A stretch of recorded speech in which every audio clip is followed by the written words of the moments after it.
Hey, how are you? Welcome to the woodlot. A couple of issues that I'm noticing at the beginning of this season. Actually, I've noticed them since the fall, contemplating how I'm going to deal with them. So in my particular woodlot, I also take my firewood off the lot. So I've been thinning out as I go. Sometimes maples come down that aren't in a great shape. The oaks come down, and I use it for my firewood, heat my house.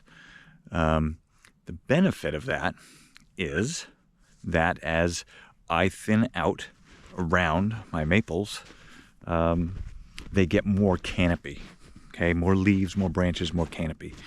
It's going to be hard to see on tape, but if you look at this one, right there, okay?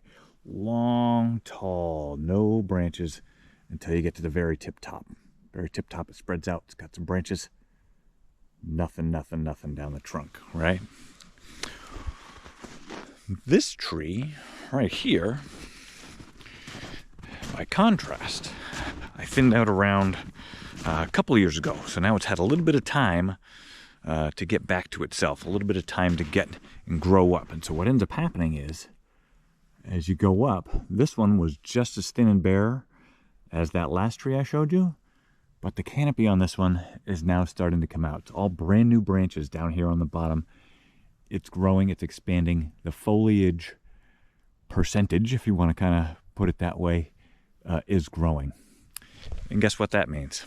The more foliage, the more living that tree is, the more sap I'm going to get, the more volume the tree has. So even though that first tree is long and tall and straight, and it's probably a 60-foot tree, I might not get as much sap out of it if I have the exact same tall tree, same width tree, more canopy. So to be honest with you, I may not tap that first one I showed you this year just to give it an extra year to gain some more canopy. Another point that I'm running into, some of my maples I run on a tube line. Okay, they're in such a fashion on the property that it allows me to do that easily. These trees up here, it doesn't quite allow me to do that yet because of just where it's situated, where I drive my tractor down through. It's just not conducive to a tube line on it.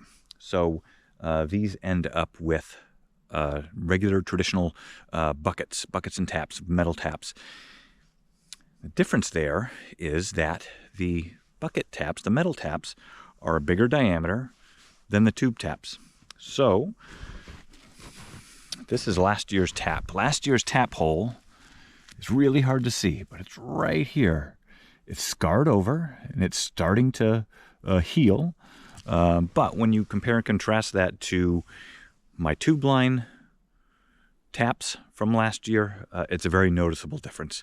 You can still very easily tell where the taps were on my tube run, but the healing process on those trees is, for me, has been much quicker and much better. So again, this tree, it's got a lot of new growth. That tap hole isn't quite as healed as maybe I think I want it. I might not tap that one this year. Might sacrifice some sap this year in order to have a bigger, fuller, more healthier tree maybe next year or maybe even the year after. We'll see. It's a debatable topic. I know everybody's got their thoughts and feelings on the health of their trees, but I can bet that everybody who taps will tell you that they want the healthiest trees possible, and I want the same thing. So maybe I'll leave that one alone this year. We'll see. It's a nice crispy feel out here. How quiet is this? Man, that's nice. Okay, so this is a tap off my tube line. I'm maybe 30 yards from the other tree. Similar size, similar canopy. Okay, and look at this hole and how it is healed. This hole is much more scabbed over. I'll take off that little piece of bark I can see. The hole is basically non-existent. You can still see the little seam, and you can tell where it was at just based on the cut on the bark. But the hole itself is much more healed over. So just that little bit of size different. Again, the metal bucket tap versus the tube line, it can be a huge difference in just how quick and well they heal. Just something I keep an eye on, because like I said, I do part of my tapping with bucket and then part on line. Just something to note. That's it. Have a good day.